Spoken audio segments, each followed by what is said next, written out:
사도신경으로 사도신경으로 예배 시작하도록 하겠습니다. 전능하사 천지를 만드신 하나님 아버지를 내가 믿사오며 그 외아들 우리 주 예수 그리스도를 믿사오니 이는 성령으로 잉태하사 동정녀 마리아에게 나시고 본디어 빌라도에게 고난을 받으사 십자가에 못 박혀 죽으시고 장사한 지 사흘 만에 죽은 자 가운데서 다시 살아나시며 하늘에 오르사 전능하신 하나님 우편에 앉아 계시다가 저리로서 산 자와 죽은 자를 심판하러 오시리라. 성령을 믿사오며 거룩한 공회와 성도가 서로 교통하는 것과 죄를 사하여 주시는 것과 몸이 다시 사는 것과 영원히 사는 것을 믿사옵나이다. 아멘.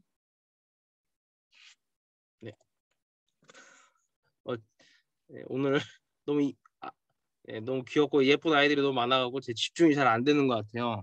죄송합니다. 잠시만요.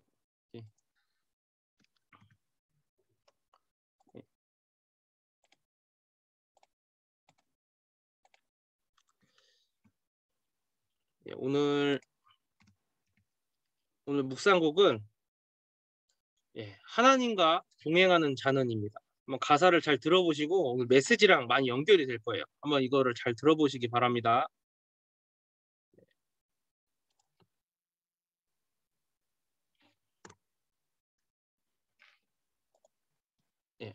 오늘 본문은 다니엘서 1장 8절에서 9절입니다.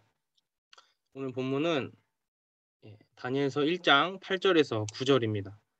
제가 읽고 봉독하도록 하겠습니다. 다니엘은 뜻을 정하여 왕의 음식과 그가 마시는 포도주로 자기를 더럽히지 아니하리라 하고 자기를 더럽히지 아니하도록 환관장에게 구하니 하나님이 다니엘로 하여금 환관장에게 은혜와 긍휼을 얻게 하신지라. 아멘. 오늘 하나님의 말씀은 다니엘의 미리 정보입니다. 최근 코로나로 제가 좀 며칠 누워 있었는데 몸이 아프다 보니까 좀 정신이 없었습니다. 그래도 요즘에 하나님의 말씀을 한 단어, 한 문장으로 정리한 것이 있어서 그것을 두고 하나님 앞에 기도했습니다. 사실 뭐 그거밖에 할 게 없었는데요. 영적 세계를 움직이는 그 보좌를 누리는 힘, 달란트를 허락하옵소서 이렇게 기도를 했는데 제가 이 시대에 하나님께서 가장 원하시는 언약 속에 있다는 게 행복했어요. 죄인이었던 내가 하나님의 은혜로 말미암아 예수가 그리스도로 믿어지고 지금 이곳까지 인도받은 것 자체가 너무 감사하다는 생각이 들었습니다. 분명 제가 아프고 힘들고 이런 상황이었는데 감사했습니다. 하나님 앞에. 저는 이것이 믿음이라고 생각을 합니다. 여러분이 예배 속에서 하나님의 정확한 언약을 마음에 메모하고 기도하면 반드시 리듬이 만들어집니다. 이 리듬이라는 것은 여러분이 뭐 어떤 상황이나 뭐 누구냐 혹은 뭐 이런 거에 전혀 상관없이 나의 영적 상태가 오직 복음으로 충분한 것입니다. 그러면서 이것이 내게 각인되는 것입니다. 그것이 바로 24 각인입니다. 24가 되어지도록 즉 내가 하나님 자녀라는 것 때문에 그리고 오직 복음 때문에 충분한 게 내게 24 되고 각인이 되었다는 것은 뭐냐?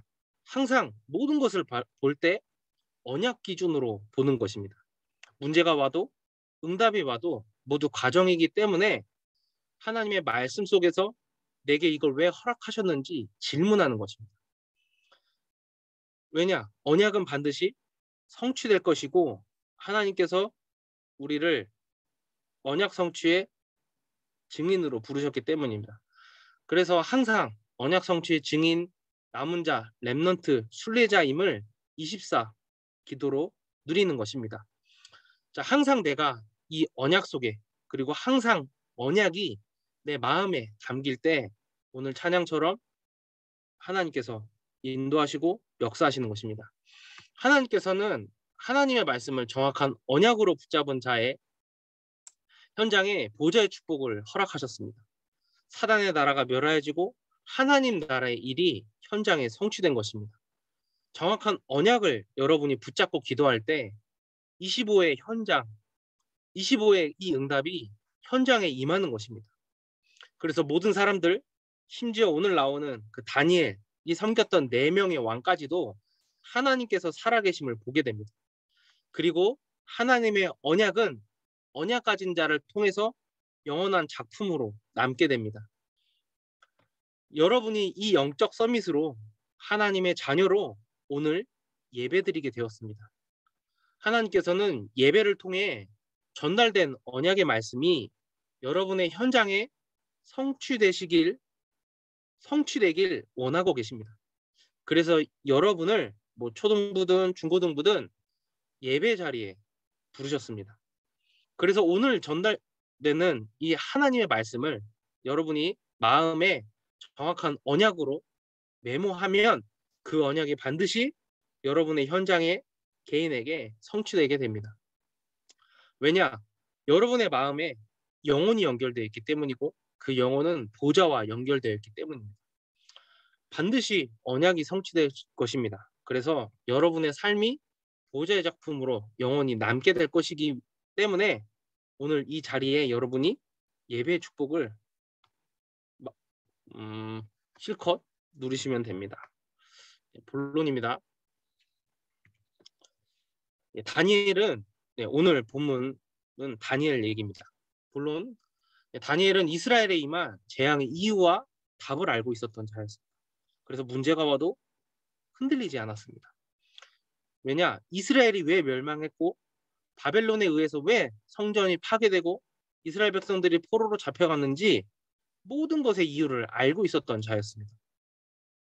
그래서 다니엘서 2장 2절에 여호와께서 말씀으로 선지자 예레미야에게 알려주신 그 연수를 다니엘이 깨닫게 됩니다. 그래서 곧 예루살렘의 황폐함이 70년 만에 그치리라 라는 그 말씀을 발견하게 됩니다. 이 말씀을 다니엘이 언약으로 붙잡았습니다. 여기에서 하나님께서 예레미야에게 주신 이 말씀, 즉 다니엘이 발견한 이 말씀은 예레미야 29장 10절에서 14절에 나옵니다. 바벨론에서 70년이 차면 내가 너희를 돌보고 나의 선한 말을 너희에게서 성취하여 너희를 이곳 이 예루살렘으로 다시 돌아오게 하리라. 여호와 하나님의 말씀이라. 너희를 향한 나의 생각을 내가 아나니 평안이요 재앙이 아니라 너희에게 미래와 희망을 주는 것이라. 흔들리지 말라는 것이죠. 왜? 언약 속에 있기 때문입니다. 고난 속에 있어도 흔들리지 말라는. 대신 우리가 해야 될 게 있습니다. 그게 나옵니다. 너희가 내게 부르짖으며 내게 와서 기도하면 내가 너희들의 기도를 들을 것이요 너희가 온 마음으로 나를 구하며 나를 찾을 것이요 나를 만나리라.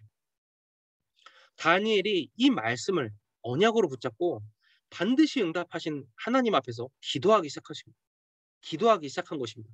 다니엘이 단순하게 기도를 한 게 아니라 말씀 속에서 기도의 이유를 발견한 것입니다. 그래서 다니엘이 기도하기 시작합니다. 그때 무슨 일이 일어났냐? 다니엘서 10장 11절에서 12절에 큰 은총을 받은 사람 다니엘아, 내가 네게 보내심을 받았느니라. 천사 장 가브리엘이 나타납니다. 그러면서 다니엘아 두려워하지 말라. 네가 깨달으려 하여 네 하나님 앞에 스스로 겸비하여 결심하던 첫날부터 너의 말이 응답받았으므로 네 말로 말미암아 내가 왔느니라. 보좌의 축복, 즉 천사가 다니엘을 보호하는 이 보좌의 축복이 다니엘의 현장에 개인에게 임하게 된 것입니다. 즉 다니엘이 정말 하나님의 말씀을 정확한 언약으로 붙잡고 기도할 때 천사가 하나님의 보내셔서 다니엘을 보호한 겁니다. 이것을 다니엘이 실제 경험하게 됩니다. 그래서 오늘 본문 1장 8절에서 9절에 다니엘이 뜻을 정하게 됩니다. 이스라엘이 포로가 된 이유, 전도와 선교해야 할 이스라엘이 다른 신을 섬겼기 때문에 온 재앙, 이것을 알았기 때문에 당시에 바벨론의 우상에게 바치는 음식을 더 이상 먹지 않겠다고 뜻을 정한 겁니다. 이것은 왕의 명령이었는데 이를 거역하는 일까지도 일어난 것입니다. 근데 하나님이 은혜로 이 다니엘과 세 친구가 뜻을 정한 그 순간부터 긍휼을 베푸십니다. 은혜와. 그래서 별일이 일어나지 않도록 오히려 고기를 먹은 사람들보다 더 이렇게 얼굴이 반짝반짝거리는 어떤 그런 일을 하나님이 하시죠. 그래서 여러분이 하나님의 말씀과 현실이 안 맞다고 생각할 수 있습니다. 하나님의 말씀이 이런데 현실하고 맞지 않아요. 나는 공부를 열심히 해야 돼요. 근데 뭐 말씀에서는 뭐 언약 붙잡고 기도하면 된다고 하는데 열심히 해야 되지 않나요? 뭐 이렇게 생각을 할 수도 있어요. 그러나 이 시대에 임한 재앙과 그 이유를 알게 된다면 하나님의 말씀은 여러분에게 유일한 답이 됩니다. 이후에 곧 나올 거예요. 다니엘이 어떻게 응답받았는지. 자, 그리고 왜 이 말씀을 언약으로 붙잡고 24 기도해야 하는지를 발견하게 됩니다. 기도는 보좌를 움직이는 천국 열쇠입니다. 그렇기 때문에 여러분이 정확한 언약을 붙잡고 기도할 때 반드시 여러분의 인생을 통해 언약이 성취될 것입니다. 하나님께서 여러분을 이 언약 성취의 증인으로 부르셨습니다. 다니엘은 이 비밀을 미리 알고 24를 누렸던 렘넌트였습니다. 2번입니다. 다니엘이 바벨론에서 70년이 차면 해방될 것을 말씀에서 발견하고 기도하였습니다. 그때 가브리엘이라는 천사가 찾아왔죠. 그것이 다니엘서 10장 11절 12절에 기록되었고 다니엘서 9장 21절 23절에 기록되었습니다. 가브리엘이 다니엘에게 다니엘아 내가 이제 네게 지혜와 총명을 주려고 왔느니라. 네가 기도를 시작할 즈음에 너는 크게 은총을 입은 자라. 하나님의 은총을 입은 다니엘. 하나님께서 주신 지혜와 총명을 가진 다니엘은 바벨론의 포로로 갔지만 총리 중에 총리가 되었습니다. 그래서 무려 4명의 왕에게 총리를 받던 자였습니다. 자, 이제 그 예가 나옵니다. 실제 있었던 일입니다. 자, 느부갓네살 왕이 어느 날 꿈을 꾸게 됩니다. 근데 이 느부갓네살은 자기가 꿈을 꿨는데 무슨 꿈을 꿨는지도 모르면서 꿈을 해석하라고 그래요. 당시에 지혜 있는 사람들에게. 아니 꿈을 알려주지도 않았는데 꿈을 해석하라니까 얼마나 답답하겠어요. 잘 모르겠다 그랬더니 이 느부갓네살 왕이 다 죽이겠다고 합니다. 이런 상황 속에서 다니엘은 하나님의 말씀을 정확한 언약으로 붙잡고 기도하기 시작합니다. 지혜와 총명이 어디서 나오냐? 바로 하나님께 있음을 다니엘이 알고 있었던 것입니다. 그래서 다니엘서 2장 19절 23절에 다니엘이 하늘에 계신 하나님을 찬송하며 하나님의 이름을 찬송할 것은 그 지혜와 능력이 모두 다 하나님 안에 있기 때문이라. 즉 천사가 와서 다니엘이 기도할 때 지혜와 총명을 줬다고 했는데도 다니엘은 모든 것을 기도로 연결시킨 것입니다. 왜냐? 지혜와 총명이 하나님 안에 있기 때문임을 안 것입니다. 하나님이 이 다니엘에게 느부갓네살 왕이 꾼 꿈과 그 해석을 알려줍니다. 이거를 다니엘이 느부갓네살 왕에게 그대로 전달합니다. 느부갓네살 얼마나 놀랐겠어요. 그 다니엘에게 느부갓네살 왕이 엄청난 금은보화를 주고 하나님을 신중의 신이라고 찬양하게 됩니다. 두 번째 일이 실화입니다. 벨사살은 이 느부갓네살 왕의 아들이었습니다. 그가 예루살렘 성전에서 탈취한 금과 은그릇으로 술을 마시면서 자신들이 만든 신을 찬양하며 잔치를 벌이고 있던 상황이었습니다. 그때 어느 한 손가락이 나타나서 이 그림 보이시죠? 한 손가락이 나타나서 뭐 이렇게 뭐라고 썼어요. 그러니까 메네메네 데겔 우르바신이라고 우바르신이라고 썼습니다. 이를 아무도 해석한 자가 없었습니다. 그러다 벨사살이 다니엘을 불러서 이릅니다. 다니엘서 5장 14절에 내가 네게 대하여 들은즉 네 안에 신들의 영이 있으므로 네가 명철과 총명과 비상한 지혜가 있다 하도다. 그러면서 다니엘에게 이 글씨를 좀 해석해 달라고 부탁을 하게 됩니다. 다니엘이 또 하나님께 기도하기 시작했죠. 그리고 하나님이 다니엘에게 이 글씨에 대해서 정확히 깨닫게 하십니다. 그래서 다니엘서 6장 28절에 베레스는 왕의 나라가 나뉘어져 메대와 바사 사람에게 준 바 되었다 함이라. 이제 이게 무슨 말이냐면 곧 바벨론은 멸망하게 되고 메대의 왕과 바사의 왕이 바벨론을 이게 차지하게 될 것이다라고 합니다. 벨사살이 이 말을 들었을 때 어떨까요? 기분이 안 좋을 수도 있죠. 근데 벨사살이 이 다니엘에게 당시의 최고 총리직을 줍니다. 근데 신기한 건 뭐냐? 이 해석대로 그날 밤 바로 이 벨사살 왕이 살해를 당하게 됩니다. 그리고 메대 사람 다리오가 바벨론의 통치가 됩니다. 원래 포로로 있었던 바벨론이 망하였는데, 그러니까 다니엘이 당시에 바벨론의 포로로 있었는데 그 바벨론이 멸망하게 됐어요. 그래서 다리오 왕이 됐단 말이에요. 메대의 왕. 근데 그 다리오 왕이 신기한 게 다니엘을 다시 총리로 세웁니다. 심지어 이 다니엘을 총리 중에 총리로 전국을 다스리게 해요. 즉 총리장이 된 거예요. 뭐 12명의 총리가 있었다면 그 중에 총리인 거예요. 얼마나 그 당시에 이제 원래 메대 사람 총리가 있었겠죠.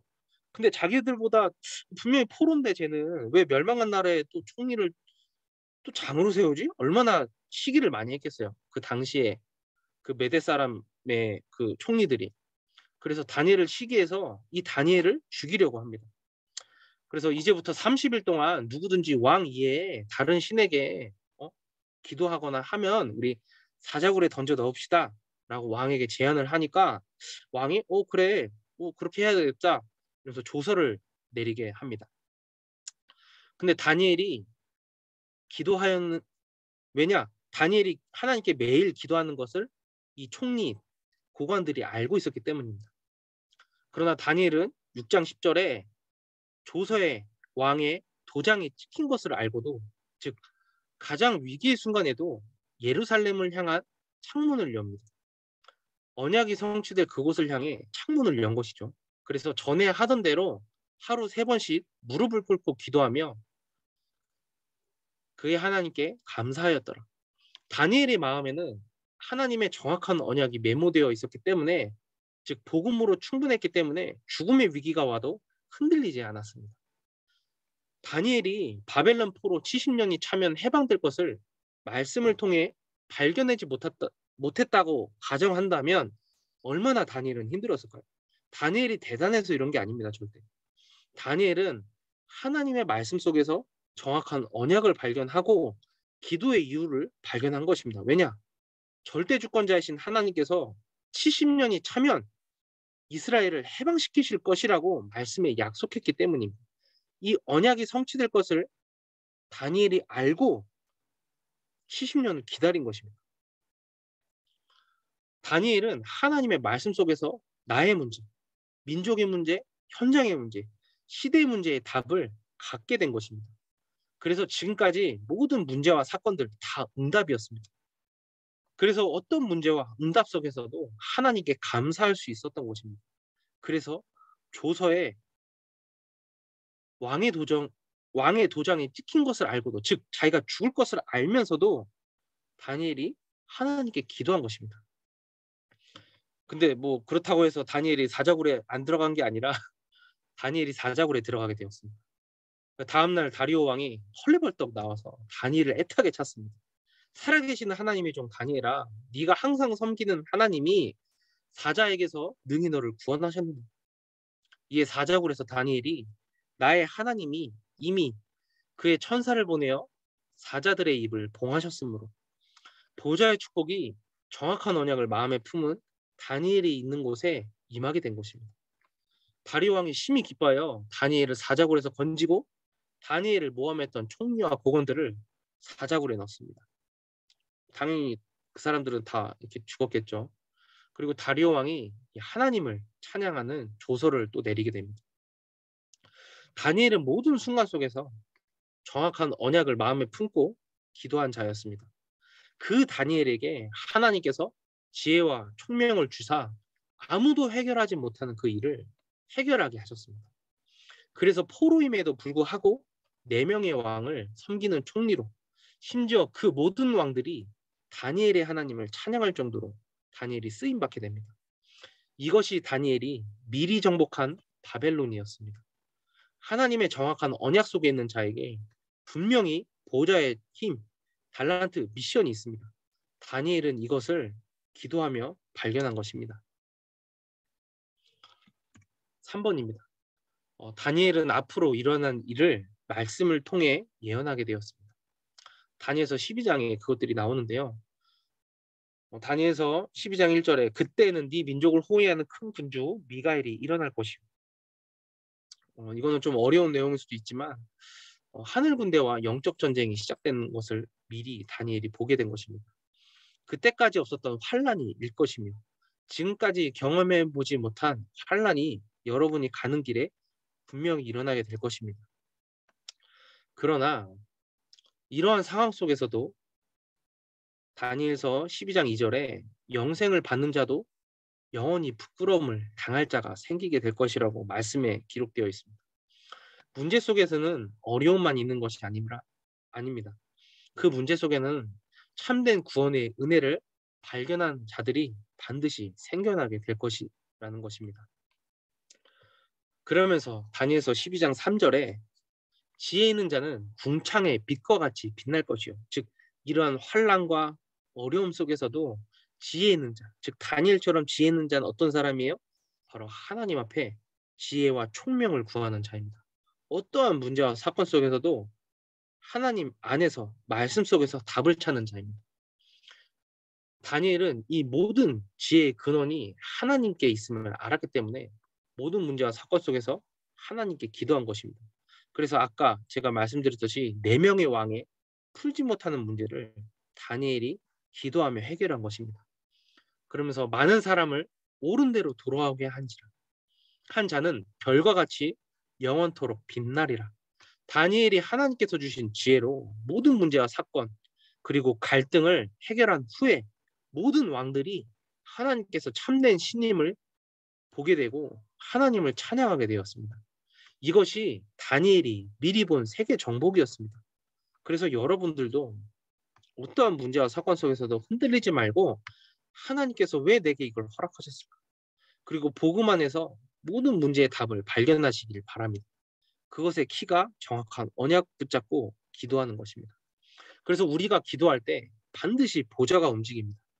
다니엘이 기도했을 때 사자굴에 천군 천사가 임한 거랑 마찬가지입니다. 즉 보좌가 움직인다는 것은 뭐냐? 모든 축복이 임한 것입니다. 죽음의 위기가 와도 여러분 두려워할 이유가 전혀 없습니다. 생사화복, 즉 죽고 살고 모든 인간의 복은 하나님께 달려있기 때문에 여러분이 하나님 앞에 서서 기도하기만 하면 됩니다. 다니엘은 이 축복 속에 있던 자였습니다. 결론입니다. 다니엘은 하나님께서 선지자 예레미야에게 전달한 말씀을 정확한 언약으로 붙잡고 뜻을 정하여 모든 순간 속에서 하나님께 기도하던 자였습니다. 그 다니엘에게 하나님께서 지혜와 총명을 주셨습니다. 그래서 바벨론에 포로 갔음에도 4명의 왕의 문제, 아무도 해결하는 그 문제를 해결하는 자로 총리 중에 총리로 모든 왕들의 총애를 받는 증인이었습니다. 이것이 여러분의 삶 속에서 누릴 보좌의 축복입니다. 하나님께서 말씀을 통해 무엇이라고 말하고 계십니까? 정확한 언약을 마음에 품고 기도할 때 하나님께서 보좌의 축복을 움직이십니다.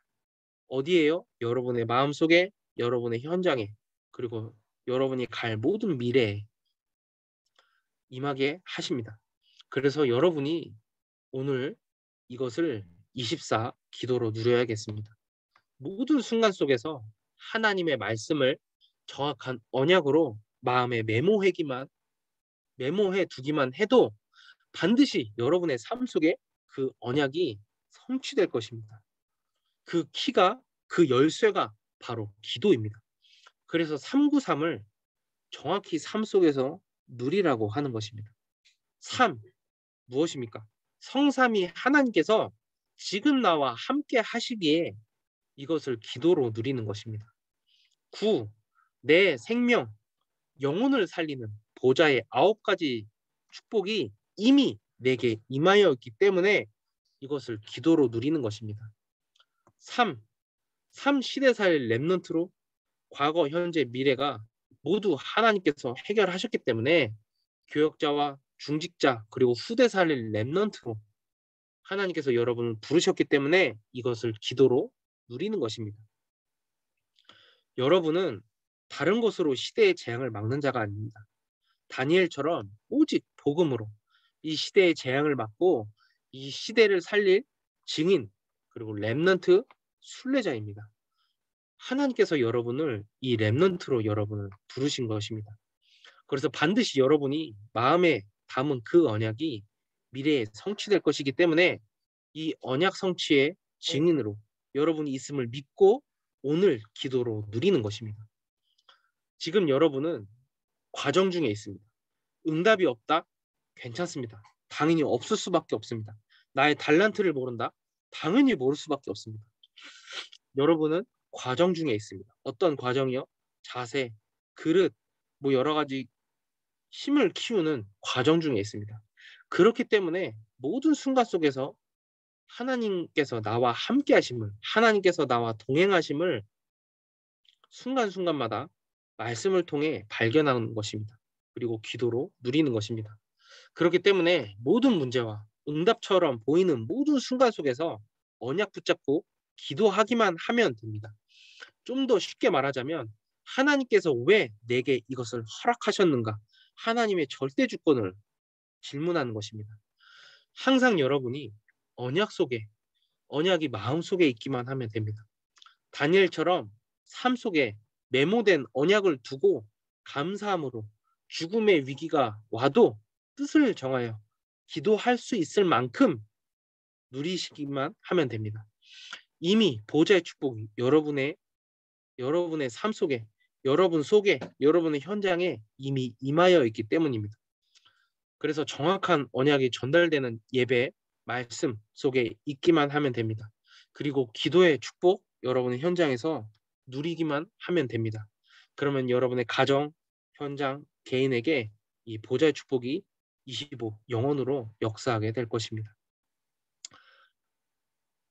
기도하고 마치도록 하겠습니다. 예, 하나님 아버지 감사드립니다. 모든 불가능한 순간 가운데 예배를 허락하심에 감사드립니다. 모든 렘넌트들이 예배의 축복을 놓치지 않도록 보좌의 축복으로 임하여 주옵소서. 그래서 여기 모인 모든 렘넌트들이 하나님의 말씀을 정확한 언약으로 붙잡고 기도하는 자가 되게 하옵소서. 성령이 이에 역사하여 주옵소서. 그래서 모든 순간 속에서 모든 삶 속에서 마음에 메모된 언약을 두고 기도하는 자들로 인도하옵소서. 하나님의 말씀을 정확한 언약으로 붙잡고 기도하는 자의 언약을 이루시고 기도에 응답하시는 우리 주 예수 그리스도 이름으로 기도드립니다. 아멘. 예, 주기도문으로 오늘 예배 마치도록 하겠습니다. 하늘에 계신 우리 아버지여, 이름이 거룩히 여김을 받으시오며 나라에 임하옵시며 뜻이 하늘에서 이루어진 것 같이 땅에서도 이루어지니이다. 오늘날 우리에게 일용할 양식을 주옵시고 우리가 우리에게 죄 지은 자를 사하여 준 것 같이 우리 죄를 사하여 주옵시고 우리를 시험에 들게 하지 마옵시고 다만 악에서 구옵소서. 나라와 권세와 영광이 아버지께 영원히 있사옵나이다. 아멘. 예, 감사드립니다. 네, 잠시 광고 살짝 드릴게요. 코로나19가 지금 조금 이제 교회에 터지기 시작했는데 여러분 건강 조심하시기 바랍니다. 그리고 이번 주에 초등부는 잘 모르겠어요. 제가 목사님하고 한번 연락을 해보겠습니다. 이유 목사님과. 그리고 이번 주 다락방 중고등부는 모두 줌으로 진행하도록 하겠습니다. 제가 이번 주에 현진이랑 재현이를 다락방을 못했는데 민석이랑 지석이네도 제가 꼭 이 부분을 두고 계속 기도는 하고 있었으니까 다음 주에는 꼭 다락방을 할 테니까 반드시 다락방 시간을 미리 제게 알려주시기 바랍니다. 제발 부탁드리겠습니다. 예, 오늘 예배를 마치도록 하고요.